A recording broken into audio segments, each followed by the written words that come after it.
照这样搞下去啊，断子绝孙呢将会成为现实。这是我今天看到的一个最能引起人深思的一个话题啊。为什么断子绝孙呢将会成为一个现实啊？难道现在男女的比例已经失衡到这种程度了吗？就是说，如过去不是照样的男女比例这么失衡吗？咋就没人会想过这么说呢？首先呢，就让我们先来了解一下啊。过去如果说呢，谁家要断子绝孙，估计呢用不了2天的一个时间，两家呢就要开战，就要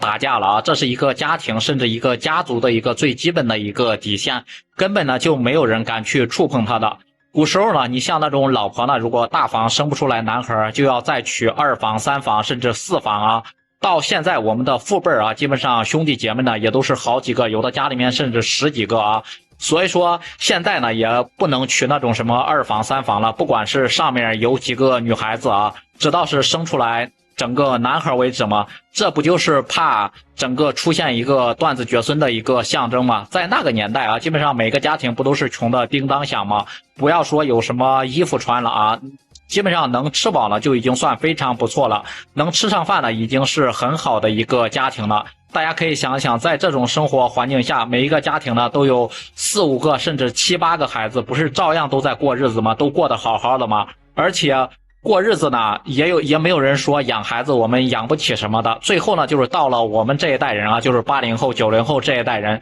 正好呢赶上了国家实施这个计划生育。当时呢，很多人也是为了生个男孩啊，一家人也都是天天在东躲西藏，然后呢提心吊胆，甚至罚钱罚的倾家荡产。很多家庭呢不照样是偷着生吗？也没见有一家说什么养不起了还是什么的。而现在呢，我们不照样也都是整个社会包括整个国家也都不照样迅速的发展起来了，也培养出了那么多的一个人才。可现在大家可以看看城市里面的那些高楼大厦，到处都是交通啊四通八达，车水马龙。可以说现在的家家户户呢都住上了楼房，而且呢都开上那种小汽车啊，日子是越过越好，再也不用说什么吃不上肉的那种日子了，再也不用为吃肉而发愁了。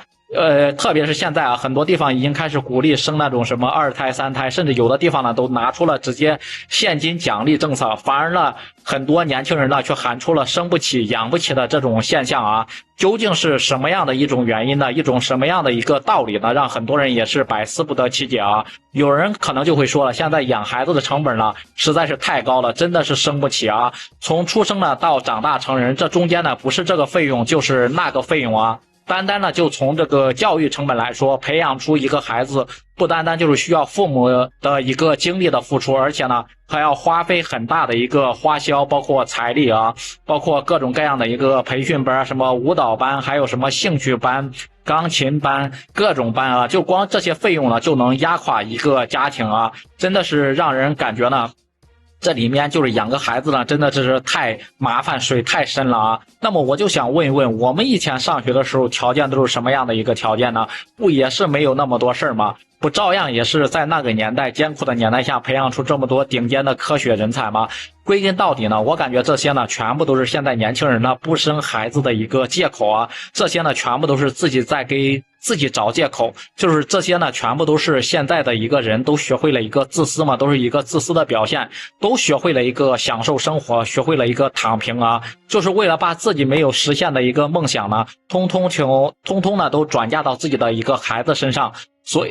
以说呢，光认为呢要给孩子负责，其实呢这就是一个极其自私的一个表现啊。如果说所有人都像这样，所有的年轻人都像这样，那么我们人类会不会越来越少呢？不等到我们整个地球消失啊，我们自己呢就让自己给消失了，这不就是断子绝孙的一个方式吗？实际上呢，养一个孩子呢并没有那么难，并没有那么复杂，是我们想的太复杂了。只要呢我们不缺他吃，不缺他穿，能健康的让他长大成人就可以了，做一个品行端正的人就可以了。最终呢他能够成为什么样的人，不是我们父母能够逼出来的，每个人都有每个人的路要走。然后呢把孩子给逼得太紧，然后给自己呢有太大的一个期望，只会让自己呢活的是越来越累。我们作为父母呢要正确的方向去引导他们啊，最终呢是不是能够成为国家的一个栋梁，那就要看自己的一个本事了。咱们呢可以去看一看那些大人物啊，不都是靠自己的努力，然后靠自己，然后才有今天的一个成就吗？不知道大家都认不认同我的这些观点和想法啊，